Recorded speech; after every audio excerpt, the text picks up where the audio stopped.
warahmatullahi wabarakatuh. Bismillahirrahmanirrahim. Alhamdulillahirrabbilalamin. Allahumma sholli ala sayyidina Muhammadin wa ala alihi wa sahbihi ajmain, amma ba'du.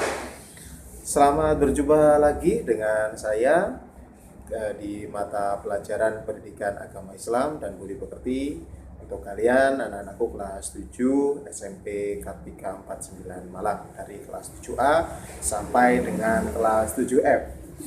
Semoga kita semua tetap dalam lindungan Allah Subhanahu wa taala ya.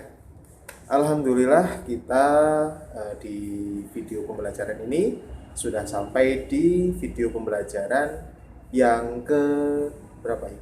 Ketiga ya kalau nggak salah. Ketiga untuk materi bab 3. Nah, sekarang silakan dibuka dulu LKS-nya. Nah, ini saya juga bawa LKS ini. Nah, saya juga bawa LKS.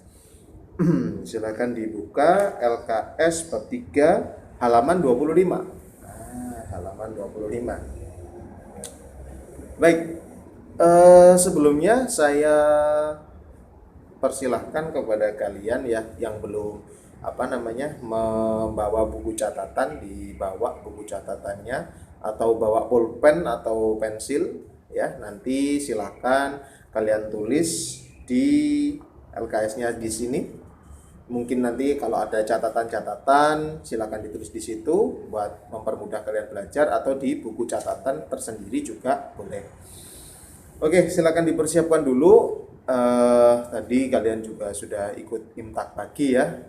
Diistiqomahkan imtak paginya, karena seperti yang sudah kalian baca di materi bab 2 bahwa istiqomah adalah salah satu modal hidup bahagia.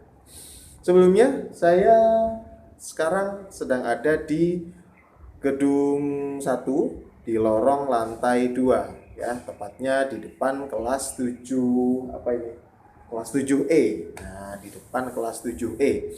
Saya ada di lorong lantai 2 di gedung 1 depan kelas 7E.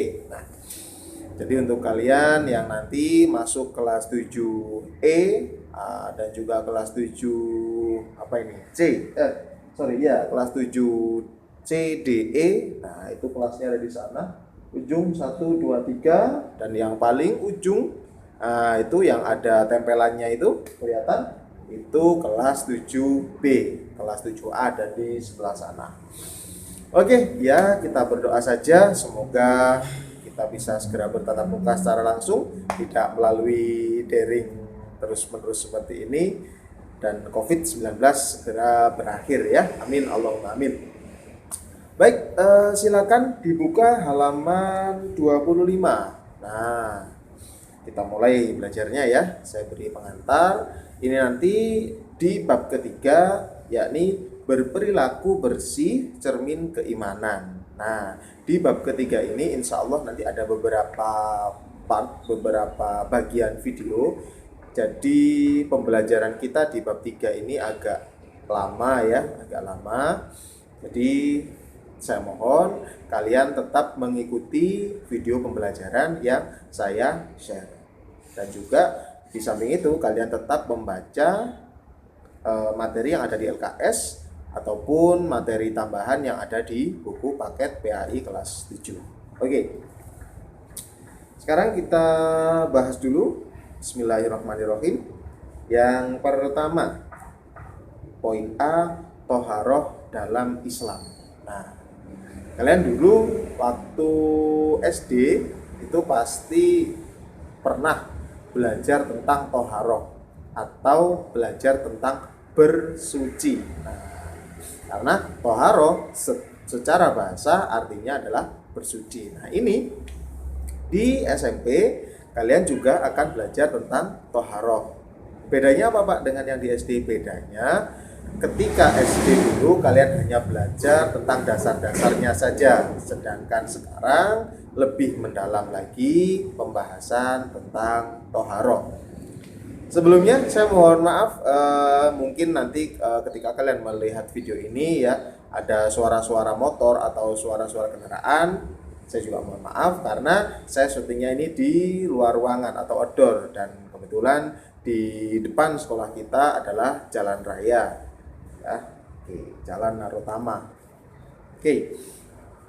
Sekarang kita baca dulu pengertian yang atas. Nah, tadi kan saya sudah minta kalian untuk membaca ya. Yang baris pertama, toharoh artinya bersuci dari hadas dan najis. Nah, begini. Toharoh atau bersuci itu ada dua. Bersuci lahir dan bersuci batin. Bersuci fisik dan bersuci ruhani. Bersuci secara jasadiah dan juga bersuci secara ruhaniah. Nah, yang kita bahas kali ini adalah bersuci secara jasad atau secara lahir, secara fisik. Nah, bersuci secara fisik bisa bersuci dari hadas dan najis. Jadi dibagi lagi. Toharo atau bersuci secara fisik dan juga secara psikis, secara jasad, secara rohani, secara lahir dan secara batin. Nah, seperti itu simpelnya. Nah, bersuci secara fisik, secara lahir atau secara jasad ada dua juga, bersuci dari hadas dan bersuci dari najis. Sebelumnya saya jelaskan dulu apa itu hadas dan apa itu najis nanti ya. Nah, di LKS kalian itu diterangkan tentang dituliskan salah satu hadis Rasulullah Shallallahu Alaihi Wasallam ya, yang mana hadis itu diriwayatkan oleh Imam Muslim ya, diriwayatkan dari An Abi Malik Al-Asy'ari, dari sahabat namanya Abi Malik Al-Asy'ari radhiyallahu an. Beliau adalah salah satu sahabatnya Rasulullah Muhammad sallallahu alaihi wasallam. Nah, sahabat Abi Malik Al-Asy'ari berkata bahwa Rasulullah itu pernah bersabda. Nah, jadi sahabat Abi Malik Al-Asy'ari, mohon maaf, itu pernah mendengar dan pernah tahu bahwa Rasulullah bersabda, at-tahuru syatrul iman, bahwasanya bersuci adalah setengah dari keimanan, atau bisa juga kalian artikan bersuci adalah sebagian dari iman. Nah, kalian dari kecil dulu, dari TK atau mungkin dari playgroup ya, sudah diajarkan bahwa an-nadzafatu minal iman, kebersihan adalah sebagian dari keimanan. Nah, di sini diperjelas lagi at-tahuru syatrul iman, bahwa bersuci atau toharo adalah bagian dari iman.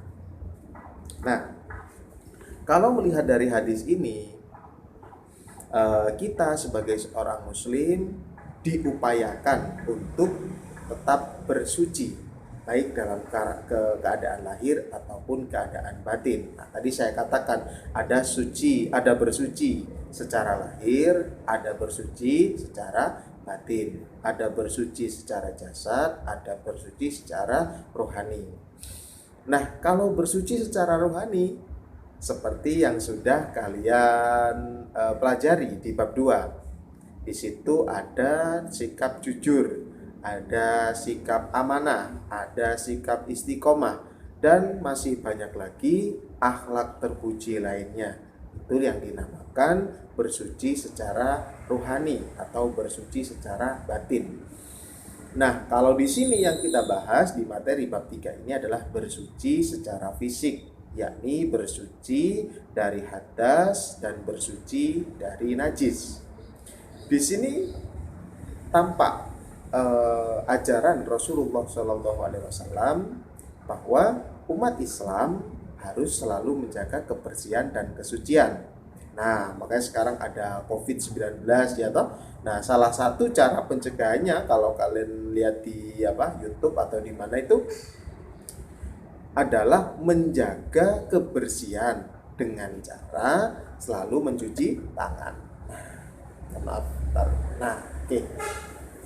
selalu menjaga kebersihan dengan sesering mungkin mencuci tangan. Nah, kita kan sudah biasa seperti itu. Kita wudhu minimal 5 kali dalam sehari minimal. Belum lagi kalau kalian sebelum imtak wudhu dulu, sebelum berdoa pagi itu imtak kalian wudhu dulu, itu bagus, menjaga kebersihan. Nah, sekarang saya jelaskan dulu apa bedanya hadas dan najis. Nah, ini silahkan kalian tulis ya. Hadas secara sederhananya adalah keadaan atau kondisi yang menghalangi seseorang sah melakukan ibadah. Sekali lagi, hadas adalah keadaan atau kondisi yang menghalangi seseorang sah melakukan ibadah. Itu hadas. Kalau najis adalah benda yang menghalangi seseorang sah melakukan ibadah. Sekali lagi, najis adalah benda yang menghalangi seseorang sah melakukan ibadah. Jadi jelas ya perbedaan hadas dan najis. Kalau hadas itu keadaan, kondisi, situasi. Kalau najis itu bendanya. Misalnya begini, kalian ke toilet, kalian buang air kecil, kalian pipis di toilet. Nah, keadaan kalian buang air kecil, keadaan kalian ketika pipis itu disebut keadaan berhadas. Nah, yang disebut najis yang mana? Yang disebut najis adalah bendanya. Apa itu? Air kencing yang keluar dari alat ekskresi kalian. Nah, itu contoh lagi. Misalnya kalian buang air besar, mohon maaf. Nah, ketika kalian buang air besar, itu adalah keadaan kalian dilarang melakukan ibadah. Artinya itulah keadaan kalian berhadas. Nah, najisnya yang mana? Benda najis. Mohon maaf, kotoran yang keluar dari lubang dubur manusia. Itu najis. Itu bedanya hadas dengan najis. Nah, toharoh secara lahir, toharoh secara fisik ya atau secara jasad adalah bersuci dari hadas dan najis, seperti yang bisa kalian lihat di LKS yang di baris pertama tadi, yang di awal. Nah, itu. Nah, di sini yang kita bahas adalah toharoh dari najis dulu. Nah, toharoh dari najis dulu. Sebelumnya saya jelaskan bahwa najis itu dibagi 3. Nah, jadi ada peta konsep gitu ya. Ada peta konsep. Mungkin nanti kalau ada waktu saya share peta konsepnya. Kalau tidak ada ya sampai buat sendiri lah ya. Jadi ada peta konsep bahwa bersuci secara lahir itu ada bersuci dari hadas, ada bersuci dari najis. Nah, yang kita bahas sekarang pertama adalah bersuci dari najis terlebih dahulu. Nah, pembagian najis ada 3. Yang pertama adalah najis mukhafafah, yang kedua najis mutawasito, dan yang ketiga adalah najis mughalladhah. Najis mukhafafah disebut juga najis ringan, najis mutawasito najis sedang, najis mughalladhah najis berat. Jadi ada grade-nya, ada rank-nya. Nah, rank yang paling tinggi adalah najis mughalladhah, najis berat. Rank di bawah itu adalah najis mutawasito, dan rank yang paling bawah, yang paling ringan adalah najis mukhafafah. Najis mukhafafah hanya 1, air kencing bayi laki-laki yang belum makan atau mengkonsumsi apapun selain ASI yang umurnya kurang dari 2 tahun. Bisa kalian lihat di LKS. Yang kedua najis mutawasito, najis sedang. Nah, itu di video pembelajaran selanjutnya akan saya jelaskan. Dan yang terakhir adalah najis berat, najis mughalladhah. Contohnya adalah air liur anjing dan babi. Nah, saya kira itu untuk video pembelajaran yang pertama ini ya. Silakan dipahami baik-baik. Kalau ada pertanyaan silakan chat saya seperti yang sudah saya share info di grup WA maupun di Google Classroom ya. Dan jangan lupa tetap diisi buku laporan kegiatan keagamaannya dan itu dikumpulkan nanti ketika akhir semester ganjil nanti insya Allah bulan Desember. Tetap diisi ya, dijaga istiqomah sholatnya dan dijaga kegiatan keagamaannya. Baik, terima kasih dan mohon maaf. Semoga kita semua selalu dalam lindungan Allah Subhanahu wa taala. Ilmu yang kita dapatkan menjadi ilmu yang bermanfaat dan berkah. Amin Allahumma amin. Tetap jaga kesehatan dan juga jaga keimanan kita. Terima kasih. Assalamualaikum warahmatullahi wabarakatuh.